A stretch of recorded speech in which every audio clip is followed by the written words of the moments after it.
penasaran deh, Pulau Seram itu sebenarnya apa sih? Jadi gini Vel, Pulau Seram adalah salah satu pulau terbesar yang ada di Provinsi Maluku. Pulau ini dikenal dengan keindahan alamnya yang masih sangat alami, mulai dari pegunungan, hutan tropis, sampai pantai yang sangat bersih. Dan Pulau Seram juga dianggap sebagai pulau asal atau tempat leluhur bagi banyak masyarakat Maluku, termasuk yang tinggal di Ambon, Saparua, Haruku, dan Nusa Laut. Di sini banyak tradisi dan cerita adat yang menyebutkan nenek moyang mereka berasal dari Pulau Seram. Karena itu pulau ini juga punya nilai sejarah dan budaya yang sangat kuat. Oh, jadi gitu ya, Ti. Aku mau nanya lagi dong, aku tuh pernah tahu dengar Pulau Seram, katanya di sana ada istilah alifuru. Sebenarnya apa sih alifuru itu? Jadi kata alifuru memiliki beberapa arti. Ada yang mengartikan alifuru sebagai manusia awal, namun ada juga yang mengartikannya dalam dua kata, yaitu kata alif dan huru. Alif yaitu awal atau pertama, huru yaitu pemimpin. Alifuru adalah orang pertama yang memimpin. Kolek juga mengatakan bahwa jauh sebelum masuknya bangsa Eropa di Maluku, konon telah ada dua suku alifuru, yakni suku Pata Alune atau Halune dan Pata Waimale atau yang disebut Memali. Pata Alune digolongkan ke dalam kelompok Pata Siwa, sedangkan Pata Waimale merupakan kelompok Pata Lima. Jadi, salah satu penduduk asli Pulau Seram yang merupakan subsuku alifuru yang masih ada hingga kini adalah orang-orang Yalahatan.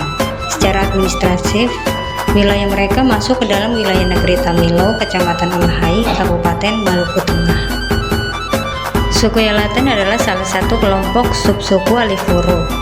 Nama Yalahatan dalam bahasa setempat berarti pagar. Ini menggambarkan peran mereka sebagai penjaga wilayah.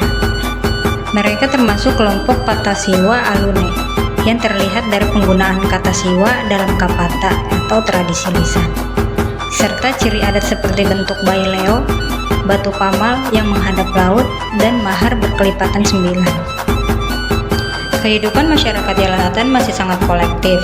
Tradisi tulun romai atau gotong royong kuat terlihat dalam kegiatan membangun rumah, bayi leo, berburu, maupun upacara adat. Secara sosial, laki-laki Yalahatan memiliki ciri khas, yaitu memakai ikat kepala merah atau mateo neulu yang dianggap sebagai simbol identitas dan kehormatan. Bahasa sehari-hari penduduk Yalahatan adalah bahasa Proto Maluku Tengah, yaitu dengan dialek Yalahatan atau Sowu. Mata pencarian utamanya yaitu bertani dan melaut secara tradisional.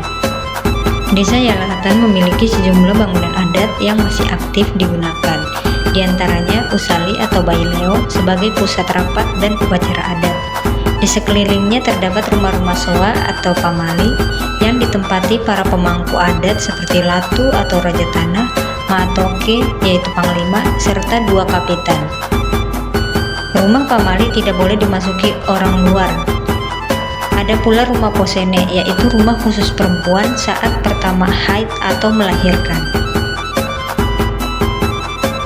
Sebagian besar orang Yalahatan masih menganut agama suku.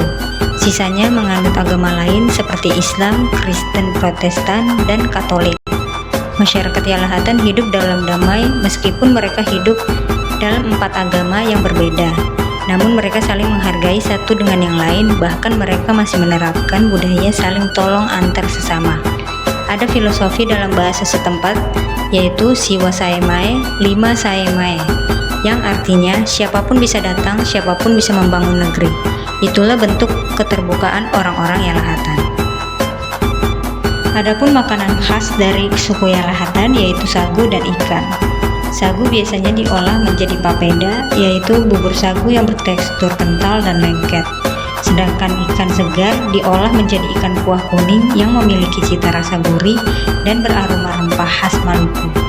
Kedua makanan ini mencerminkan kehidupan masyarakat Yalahatan yang dekat dengan laut dan bergantung pada hasil alam. Walah, gitu ya. Kalau untuk pantangannya ada nggak? Ada, Vel.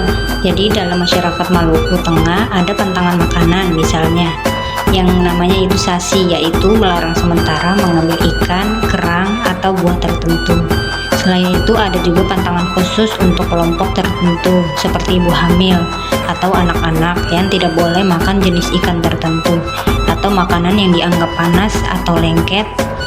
Jadi pantangan ini biasanya terkait kepercayaan adat dan aturan menjaga alam. Aturan ini beralasan kepada kepercayaan kosmologis, konservasi sumber daya, dan kontrol sosial.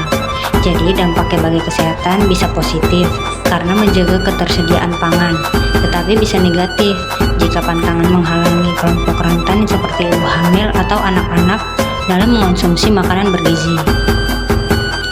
Edukasi yang tepat dilakukan yaitu melalui dengan dialog dengan tokoh adat, kemudian pemetaan jenis pantangan, penyampaian informasi gizi secara sederhana, serta menguatkan aspek adat yang mendukung kelestarian lingkungan. Wah, filosofis juga ya, keren banget. Kapan-kapan bolehlah ajak aku ke sana. Boleh banget tuh, Vel. Hidup saudara